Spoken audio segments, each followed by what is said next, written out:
Thank you very much. I beg to move that the bill be now read a second time. Before I come to the bill, Madam Deputy Speaker, I want to put on record in this House my own tribute to the police, the first responders, and in particular to the heroic actions of both the driver and members of staff on board the Doncaster to London train, where such a vile and horrific attack took place this weekend. We all share in the revulsion of this shocking incident, but there's no doubt that their collective action, their brave action, saved countless lives, and I know the whole country is grateful for that. Madam Deputy Speaker, 36 years ago, 97 men, women and children went to a Liverpool football match in Sheffield, an FA Cup semi-final, an occasion of joy, and they never came home to their families. Madam Deputy Speaker, I invite the House just to reflect on that simple statement of fact, what that might feel like. Nearly 15 years ago, when I was Director of Public Prosecutions, I met many of the Hillsborough families during the independent panel led by Bishop James Jones. I will never forget what they told me, their testimony, painful to tell, painful to hear, including the testimony of Jenny Hicks, who told me how she and her husband drove their 2 teenage girls to the game that day, and they had to drive back later with an empty back seat. Every single story, every single experience, painful to the core, unimaginable to the core. And so, Madam Deputy Speaker, before I come on to the bill and the contents of the bill, I want to begin this debate with a simple acknowledgement, long overdue, that the British state failed the families and victims of Hillsborough to an almost inhuman level. But, Madam Deputy Speaker, those victims and their families, their strength, their courage, their refusal to give up, a determination no matter what was thrown at them, to fight for people they'll never know or meet, to make sure that they never go through something like this again. They are the reason we stand here today with this bill. They are the reason why it will be known as the Hillsborough Law, and they are the reason, Madam Deputy Speaker, why we say clearly again what should have been said immediately, that their loved ones were unlawfully killed and that they never bore any responsibility for what happened in Sheffield that day. And we say it from this dispatch box today. Because, Madam Deputy Speaker, the entire country knows what happened next. You know, we often call Hillsborough a tragedy, but it's more than a tragedy, because the disaster was not down to chance. It was not an accident. It was an injustice. And then further injustice piled on top when the state subjected those families to endure from the police lies and smears against their loved ones, while the central state, the government, aided and abetted them for years and years and years. A cover-up by the very institutions that are supposed to protect and to serve. And, Madam Deputy Speaker, it is nothing less than a stain on modern history of this country. And yet, can we truly say that Hillsborough was an isolated example? No, because there's also the Horizon scandal, Grenfell Tower, infected blood, the grooming gangs, Windrush, and more besides. And, Madam Deputy Speaker, we should also be blunt that there's a pattern common to all these scandals, that time and again the British state struggled to recognise injustice because of who the victims are, because they're working class, because they're black, because they're women and girls. That is the injustice that this bill seeks to correct, and I hope it commands the support of the whole House. I will. Most grateful. Would you agree there are a couple of things missing from this otherwise excellent bill? The first is an acknowledgement of the role that the media played in covering up many of the wrongs that happened. And the second is a national oversight mechanism, something that will ensure that when recommendations are made, that they are carried out. I'm grateful for the intervention, and of course we must acknowledge the role of the media and others played in this. This was a cover-up at so many levels.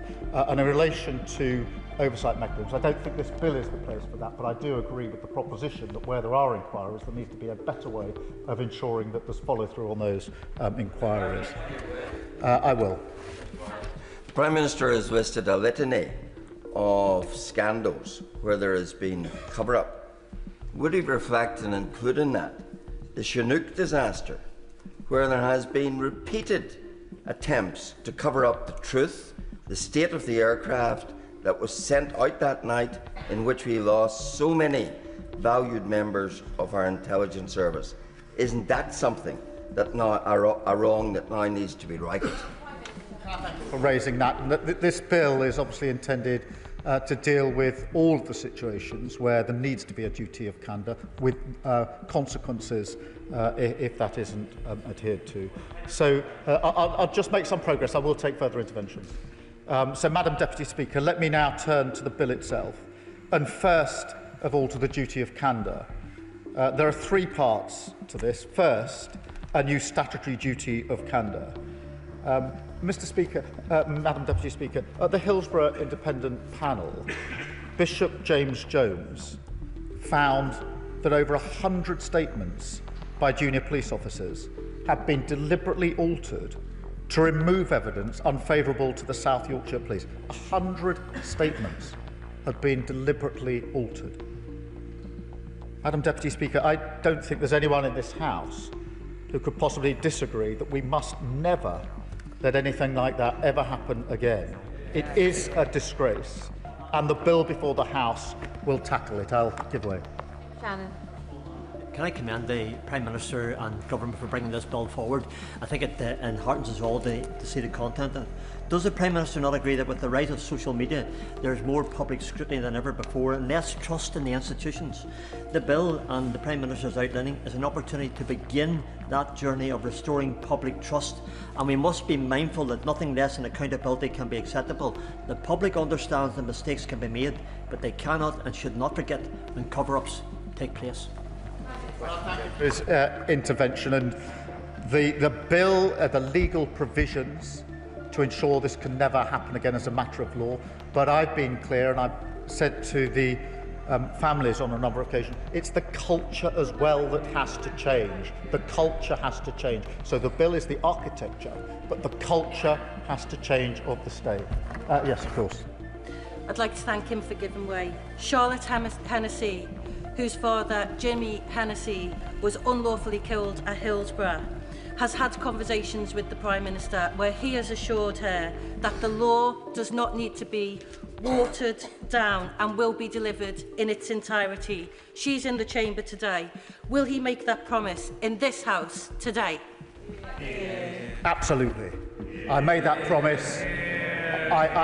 I looked the families in the eye, I made that promise and I meant it, and I say it again from this dispatch box. This bill will not be watered down. This is such an important re-orchestrating of the relationship between the state and its citizens. It will not be watered down. I'm very pleased to be able to affirm that from this dispatch box. I'll take one more and then I'll press on. Can I thank the Prime Minister for giving way? Does he agree that one of the most powerful lessons from Hillsborough, and indeed the other Grenfell and post office scandals, is that truth delayed is justice denied, and that while this bill rightly places a duty of candour upon public authorities, it must also compel ministers themselves to uphold that same duty when addressing this House, so that accountability begins at the very top, including the misleading information that was given from that dispatch box by his minister last week in relation to the hooligan Maccabi Tel Aviv fans. I really think, with the families here in the House with us. Order, Prime Minister. I was trying to pay close attention, but I may have missed it. We do not accuse each other of misleading information at the dispatch box. So be mindful of the language that one is using. Prime Minister. Thank you. I also think that we owe the families a better way to have this debate than descending into party political point scoring. And I hope we can continue the debate in that way. Because this bill will tackle that injustice so that when tragedy strikes and the state is called to account at inquiries, inquests and other investigations, public officials from police officers to the highest offices in the land will be subject to that duty, which means that an injustice like this can never again hide in some dark corner of the state. Madam Deputy Speaker, failure to comply, failure therefore to act with candour, transparency and frankness will now carry criminal penalties, including being sent to prison. Yes. Very grateful to the Prime Minister, and as a sponsor of the Honourable Member for Liverpool and East Derby's Private Members Bill, I fully welcome this bill's introduction, and I welcome that protections include criminal offences of misconduct in public life. Could the Prime Minister assure me and others that these new offences will be able to be applied retrospectively? No, they won't be able to, but that's not a deficiency of this bill. That's a long-standing constitutional rule. It's about what moves in terms of offences that move forward. But can I just make this point, because I do think it's important. These measures will apply across the United Kingdom. And I would like to place on record my thanks to the devolved governments for their collaboration on this. I can also announce the government intends to bring forward an amendment to extend the duty to local authority investigations in England, which will make sure that when an inquiry or investigation is set up by a local authority, for example, the Kerslake inquiry into the Manchester Arena bombings, there can also be the duty of cooperation and candour in the search for the truth. I will. Extremely grateful to the Prime Minister for giving way, and I recognise the strength of the case that he's making. He will understand the interest the Intelligence and Security Committee has in Clause 6 of this bill, which provides for certain exemptions for those who work for the intelligence agencies. What it then says is that those people should report internally within their organisation information that may be of use to an inquiry or investigation. Would he give some thought to how the government might develop the concept of what then happens to that information, about which the bill is broadly silent? And he will understand that many will be concerned to ensure that when information is reported internally within the intelligence agencies, it nonetheless finds its way to those who should have it, in order to make a reassurance of what the government is seeking to achieve, I think, more broadly in this bill. Thank you for that intervention. Obviously, a lot of thought's been given to that particular issue of the security and intelligence services. What the bill, therefore, does is to be clear that the duty applies, but has a different way of applying it. And I think that gets the balance right. And obviously, there are various national interests to public interest to protect in so doing. I will give way. To the Prime Minister for giving way, and I congratulate him and thank him for bringing forward this bill. This represents an epic struggle by the Hillsborough families, and they're to be much admired and praised. But this will extend beyond this, as the Prime Minister has said. Can I thank him on behalf of the families who suffered great loss under the auspices of the Tees Esk and Wear Valley NHS Trust, Christy Harder, Nadia Sharif and Emily Moore, as they were lacking that duty of candour when those terrible tragedies struck. And I hope that he can give consideration to a full judge-led public inquiry, because they are in search of truth, justice and accountability. Well, I thank him for that intervention, and just for his reassurance and for the reassurance of the House and for the families and all the others affected by these scandals. These are provisions in a bill, they're clauses in a bill, they will soon be sections in a piece of legislation. But they're more than that. They're a changing of the nature of the relationship of the state and its duties to its people. And that is so important. Yes, this is the legal architecture, but something much bigger than this has to be put in place. I will take this intervention and I'll come behind. thank the Prime Minister greatly, and I welcome this bill. Could I ask him to reassure me and my constituents that those organisations which are contractors to public authorities and public bodies are covered by the provisions of this bill as well, because it's important that where responsibilities defrayed to other bodies, that they too are captured by the clauses in this bill.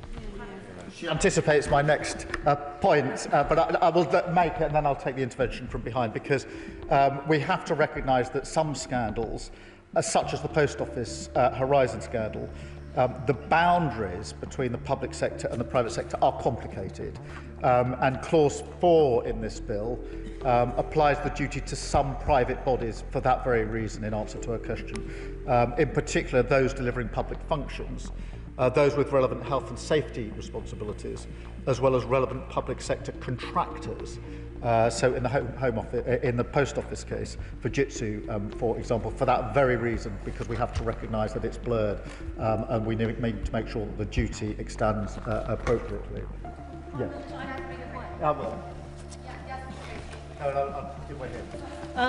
I'm grateful to the Prime Minister for giving way. He knows that for over 2 decades, the legal system failed to provide truth and justice to the Hillsborough families. And it was only a non-legal process, the Hillsborough Independent Panel, that finally set things right on the road to truth, justice and accountability. Does he see any prospect, therefore, of us including in the legislation at a later stage provision to ensure that the Hillsborough Independent Panel type process can be offered to families who are involved in future disasters to try and circumvent this long-standing failure of the criminal justice system and the justice system to offer truth and accountability quickly to families? Start by thanking her for her work and campaign on this over many, many years. And she makes a really powerful point about the independent panel. I first met Bishop James Jones 15 or plus years ago now, and I genuinely think he was amongst the first to listen properly, knowing what listening means, to those that were giving evidence to his panel, which is why he was so well received and respected in the report that he made. And we will certainly give consideration as to whether panels of that like in future can serve a useful purpose. I'll take the other intervention. I thank the Prime Minister for giving way, and he's been very generous in taking all our questions. And I want to congratulate him for introducing this particular piece of legislation. But can I just ask if the duty of candour can be applied fully to all investigations, including independent panels, and not just statutory inquiries, and that the command responsibility must personally rest with those in charge and not simply the institutions? Well, it does apply to non-statutory inquiries, so her point is covered within the bill. Madam Deputy Speaker, I'll press on. The second part of the duty of candour is a professional duty of candour for all public servants, because the Nolan principles of public service, honesty, integrity, accountability, selflessness, objectivity, openness and leadership, they're not some kind of optional extra, but the very essence of public service itself.